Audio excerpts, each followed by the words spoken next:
എല്ലാ സുഹൃത്തുക്കൾക്കും life vision top സ്റ്റാറിലേക്ക് ഒരിക്കൽ കൂടി സ്വാഗതം ചെയ്യുന്നു. ഞാൻ GK തുമ്പക്കാരൻ. ഇന്നത്തെ വീഡിയോ പ്രധാനമായും പല തെറ്റുകൾക്കും കുറ്റങ്ങൾക്കും ശിക്ഷ അനുഭവിച്ച് ജയിലിൽ നിന്നിറങ്ങുന്ന സ്ത്രീകളെക്കുറിച്ചാണ്.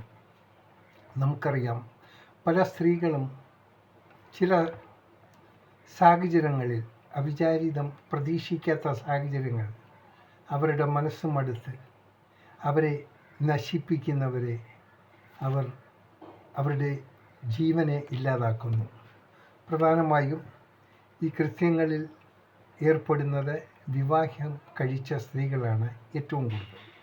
അവർ അങ്ങനെ ഉള്ളൊരു സാഹചര്യം എത്തിച്ചേരുന്നത് അവർക്ക് ഭർത്താവിൽ നിന്നും കിട്ടുന്ന പീഡനങ്ങളും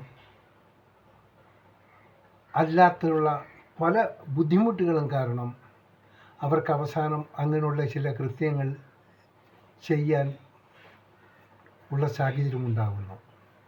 ചില ഭർത്താക്കന്മാർ സ്ത്രീകളെയും അവരുടെ കുഞ്ഞുങ്ങളെയും വളരെ ദയനീയമായ രീതിയിൽ ഉപദ്രവിക്കുക, അവരെ ശ്രദ്ധിക്കാതിരിക്കുക, പരസ്ത്രീകളുമായി ബന്ധം ഉണ്ടാക്കുക, അധ്വാനിക്കുന്നതിൻ്റെ ഒരു ഭാഗം വരെ ഭാര്യയ്ക്കും കുഞ്ഞുങ്ങൾക്കും കൊടുക്കാതിരിക്കുക. ഇതിലെല്ലാം ഉപരി കഷ്ടപ്പെട്ട് കുഞ്ഞുങ്ങളെ പോറ്റുമ്പോൾ അവരെ സംശയമുനയിൽ നിർത്തുക. അങ്ങനെ ഏതൊക്കെ രീതിയിൽ ഉപദ്രവിക്കാമോ അത്ര ഉള്ള രീതിയിൽ ഉപദ്രവിച്ച് അവസാനം നിവൃത്തിയില്ലാതെ വരുമ്പോൾ ആ മനുഷ്യൻ്റെ കഥ കഴിക്കാൻ വേണ്ടി ഉള്ള മനസ്സിൻ്റെ ഉടമകളായി പോകുന്നു. എന്നാൽ ഈ കാര്യങ്ങൾ എല്ലാം ആരോടെങ്കിലും തുറന്നു പറഞ്ഞാൽ അതിനുള്ളൊരു പരിഹാര മാർഗം ഉണ്ടാക്കാം എന്ന് നാം കരുതുന്നുണ്ടാകും. പക്ഷേ അത് പറഞ്ഞിരിക്കാം, പരിഹാര മാർഗം കാണാതിരിക്കാം. ഇത് തന്നെ ആയിരിക്കണം പ്രധാനമായിട്ടുള്ളത്. ഇനി ഇവർ അങ്ങനെ ഒരു കുറ്റാരോപിതയായാൽ ഇവരെ നിയമത്തിൻ്റെ മുന്നിൽ കൊണ്ടുവരുന്നു. ന്യായാധിപന്മാർ ശിക്ഷ വിധിക്കുന്നത് തെളിവുകളുടെ അടിസ്ഥാനത്തിലാണ്. ഈ തെളിവുകൾ അവരുടെ മുന്നിൽ നിർത്തി വയ്ക്കാൻ എല്ലാ പോലീസുകാരും സമൂഹവും ഒക്കെ കാണും. ബട്ട് ഇതിന് അടിസ്ഥാനപരമായ കാര്യങ്ങൾ എന്തുകൊണ്ട് ഇത് സംഭവിച്ചു എന്നറിയാൻ ആരും ഉണ്ടാകില്ല. അപ്പോഴത്തേക്കും ആ സ്ത്രീ തുറുങ്കിൽ അടയ്ക്കപ്പെട്ടിരിക്കും. അവർ പറയുന്നത് ആരും വിശ്വസിക്കില്ല, കാരണം ഒരുപക്ഷെ കൊലക്കുറ്റമായിരിക്കാം. അപ്പോൾ ഈ ഒരു സാഹചര്യത്തിൽ ഇവർ ശിക്ഷിക്കപ്പെടുന്നു. അങ്ങനെ ചില ജീവപര്യന്തം, ചിലർ 5 വർഷമോ 10 വർഷമോ ഒക്കെ ആയിരിക്കും. പല പ്രായത്തിൽ ഉള്ളവരായിരിക്കാം. ബട്ട് ഇവരുടെ ശിക്ഷ കഴിഞ്ഞ് ഇവർ പുറത്തു വരുമ്പോൾ ഇവർക്ക് കിട്ടുന്ന പീഡനം, ജയിലിൽ അങ്ങനെ പീഡനം കിട്ടാൻ സാധ്യതയില്ല. പക്ഷേ വാക്കുകൊണ്ടും പ്രവൃത്തി കൊണ്ടും ഇവരെ ആരും അംഗീകരിക്കില്ല. സ്വന്തം മാതാപിതാക്കൾ ജീവിച്ചിരിപ്പുണ്ടെങ്കിൽ അവരും ബന്ധുക്കളും ഇവരുടെ മക്കളും സമൂഹം തന്നെ ഇവരാട്ടി പുറത്താക്കും. കാരണം അതൊരു കൊലപ്പുള്ളിയായിരിക്കാം, അല്ലെങ്കിൽ മറ്റെന്തെങ്കിലും ഹീനപ്രവൃത്തിയിൽ ചെയ്തവരായിരിക്കാം. പക്ഷേ അതിൻ്റെ സത്യങ്ങൾ അറിയാതെ ആയിരിക്കും ഇവരെല്ലാം ആ സ്ത്രീയെ, ആ ജയിൽവാസം കഴിഞ്ഞ അവരെ കാണുന്നത്.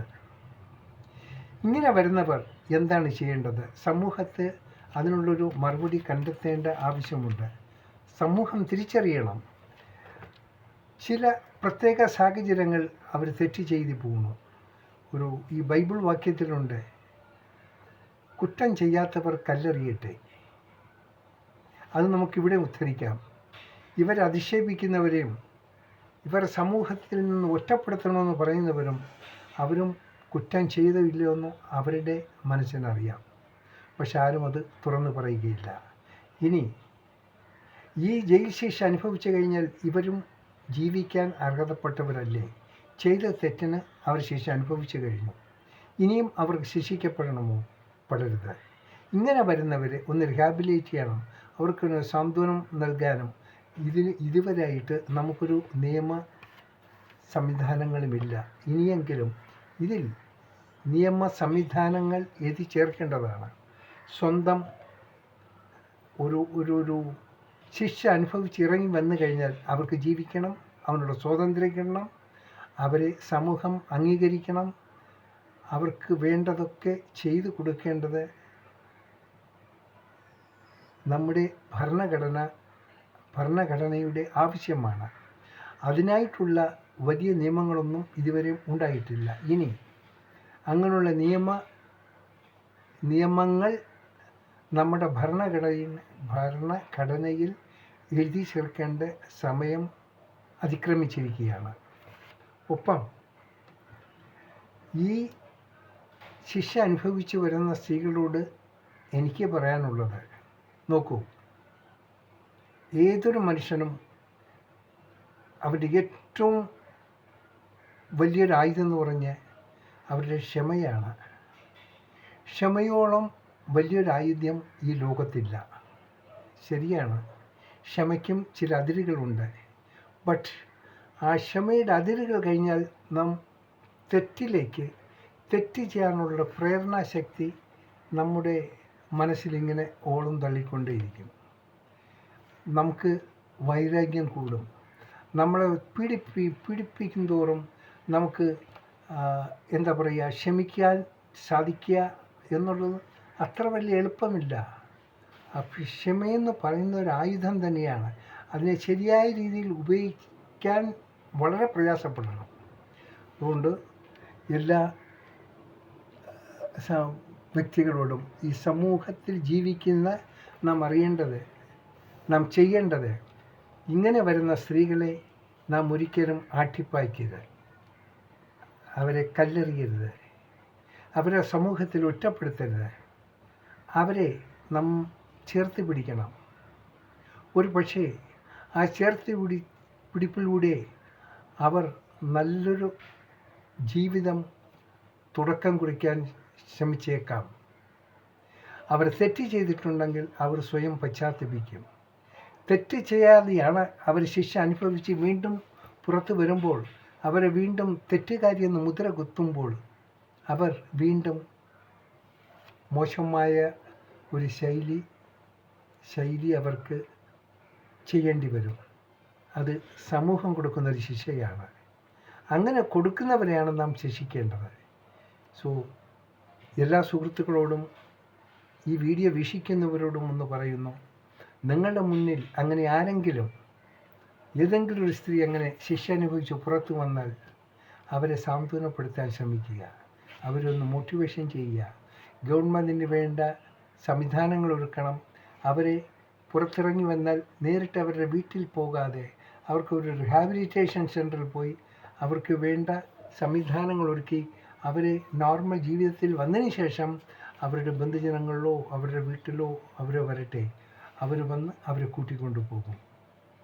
കാരണം അവരും കേൾക്കുന്നത് ഈ ശിക്ഷ അനുഭവിക്കുന്ന സ്ത്രീകളുടെ മക്കളും ഒരു കൊലപ്പുള്ളിയുടെ മക്കളാണെന്നുള്ള ഇതിൽ അവർ ആക്ഷേപം കേട്ട് ജീവിക്കുന്നവരായിരിക്കാം. വീണ്ടും അവരുടെ മാതാവിനെ അവിടെ അക്കോമഡേറ്റ് ചെയ്ത് കഴിഞ്ഞാൽ അവർക്കും നാണക്കേടാവുന്നുള്ള ധാരണ ഉണ്ടായിരിക്കാം. നാച്ചുറൽ, അത് സാധാരണ സംഭവിക്കുകയാണ്. സോ അത് ഒഴിവാക്കാൻ വേണ്ടി ഗവൺമെൻറ് തലങ്ങളിൽ നിന്ന് വേണ്ട ഒരു സംവിധാനം ചെയ്തു കൊടുക്കണം. അത് വളരെ അത്യാവശ്യമാണ്. ഇല്ലെങ്കിൽ വീണ്ടും ഇങ്ങനെയുള്ള പല കാര്യങ്ങളും നടക്കും. നമുക്കറിയാം, പല സ്ത്രീകളും കുഞ്ഞുങ്ങളടക്കം ആത്മഹത്യ ചെയ്തു. നമുക്ക് ഒത്തിരി കഥകൾ നമ്മുടെ മുന്നിലുണ്ട്. അപ്പോൾ ഇതിൻ്റെയൊക്കെ പ്രധാന കാരണം തെറ്റ് ചെയ്യുന്നവനെ നാം കണ്ടെത്താൻ ശ്രമിക്കുന്നില്ല. അവരെയാണ് നാം ശിക്ഷിക്കേണ്ടത്. സമൂഹം അവനെയാണ് ശിക്ഷിക്കേണ്ടത്. സോ പ്രിയപ്പെട്ട ജനങ്ങളോടും സഹോദരിമാരോടും ഒക്കെ പറയാനുള്ളത്, ഒരുപക്ഷെ ഈ ജയിൽ ശിക്ഷ അനുഭവിച്ച് പുറത്തു വന്ന സ്ത്രീകൾ ഈ വീഡിയോ കാണാൻ ഇടയാക്കിയാലും നിങ്ങളൊന്ന് ചിന്തിക്കുക, നിങ്ങൾ ഒറ്റപ്പെട്ടവരല്ല. നിങ്ങൾ സ്വയം മുന്നേറുക. നാളെ എന്നുള്ള നിങ്ങളുടെ ഇന്ന് കാണുക. നിങ്ങൾ തെറ്റ് ചെയ്തില്ലെങ്കിൽ കുഴപ്പമില്ല. കുറച്ച് നാളുകൾ നിങ്ങൾ ജയിലിനുള്ളിലായിരിക്കാം.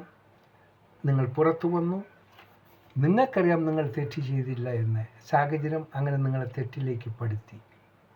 എങ്കിൽ തന്നെ നിങ്ങൾക്ക് വീണ്ടും തുടങ്ങാം മറ്റൊരു ജീവിതം, ഒരു പുതിയ ജീവിതം.